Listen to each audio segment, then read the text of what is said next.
Lakeview Arena has always been a tough place to play at. Just ask Kingsford. The Flivers had never won a hockey game in that barn, and they look to do so for the first time tonight. So let's go to Lakeview. Kingsford and Marquette both ready to go in this one. No score in the first period, and the Flivers have a breakaway. Ted Pietila beats Evan Kyle in the shot, but boink, he gets all iron off the post. No goal. We were scoreless after one.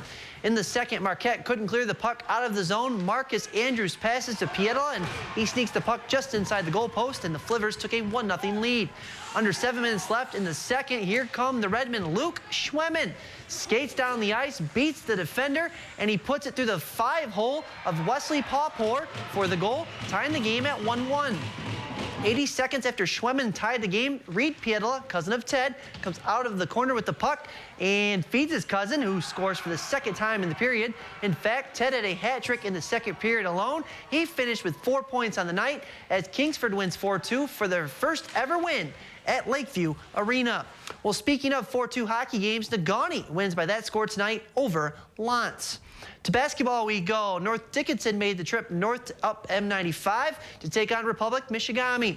First quarter, the Nordics leading 8-4. The Hawks with the ball. Jonathan Ligman dials up the three-pointer and connects, and RM is within 1 point. Ligman stayed hot in the first quarter as he connects from downtown once again, tying the game at 10. An assist to David Simula. Chris Madsen not happy with the Nordics defense early as he called timeout.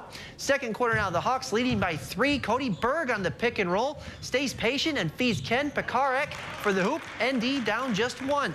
Back come the Hawks. Philip Koski with the bounce pass to Simula, who scores off the window and in. RM up by 3.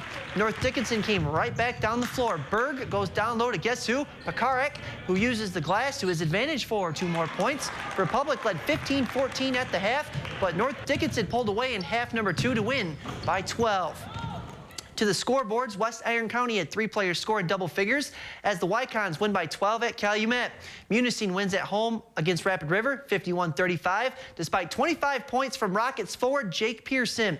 In Baraga County, L'Anse gets by Chassell in overtime, 65-59. Daniel Taro led the Purple Hornets to victory with 28 points. Hancock wins over Big Bay, 58-15. In Lake Linden, Tyler Roos scored a game-high 33, and the Lakes win over Jeffers. Ontonagon 10 better than Baraga tonight, 60-50. Kearney Nadeau wins again, this time over a tough Mid-Peninsula squad, 56-40. Wade Shetter led the Wolves with 34. Brett Brandstrom had another double-double in the loss for the Wolverines. Superior Central wins over Bark River Harris. Matt Verbrugge had 23 for the Cougars, and Brimley defeats Engadine 66-43. In girls high school hoops, it was Kingsford over Escanaba by 15. Carly Benzie led the Lady Flivers with 20. Menominee fought hard against one of the best teams in Wisconsin, but the Maroons fall to Oconto 38-33. Oconto ranked in the land of cheese. Despite being down at the half, Ishpeming comes back to defeat Iron Mountain 44-32. And the Negaunee Miners are now 5-0 in conference play as they win at Gwinn 53-31. Dollar Bay wins by a touchdown over Watersmeet. Let's go downstate to Big Rapids, shall we? Michigan Tech taking on Ferris State. The Bulldogs are off to a hot start in this one. Trent Messer takes it along the baseline for the reverse layup, 2-0 Ferris State.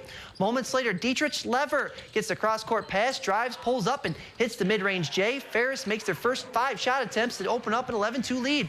The Huskies fight back off the miss. It's Allie Hayter with the board, bucket, and a foul. Tech pulls within 8. Hayter then working the inside-out game, kicking it out to Ben Seltzer for the trifecta. Tech down just 3. But Ferris turns up the heat on the D. Dietrich Lever with the steal, drop it off to Trent Messer for the two-handed slam. Ferris pulls off the upset, 74-66. Let's see how the Lady Huskies did against the Lady Bulldogs, who had won 6 straight games coming into tonight's action. Tied 9 early in the first half. Sam Hoyt hits the turnaround jumper in the lane. Tech up 2. Moments later, this time Hoyt with the assist. Kylie Moxley underneath for another 2 points. Huskies up 4. Ferris trying to respond. Katie Mavis used the screen to get free and banks it home for 2. Tech, though, starts lighting it up from downtown. Kelsey Trainoff hits the 3. Michigan Tech went up as many as 9 in the first half. Ferris cuts into that lead late in the first. Sarah Deshawn gets in the lane, goes up and in for 2. Later, it's the Dogs' Kylie Muntz scoring the basket and the foul, but it's not enough. Tech wins 60-48.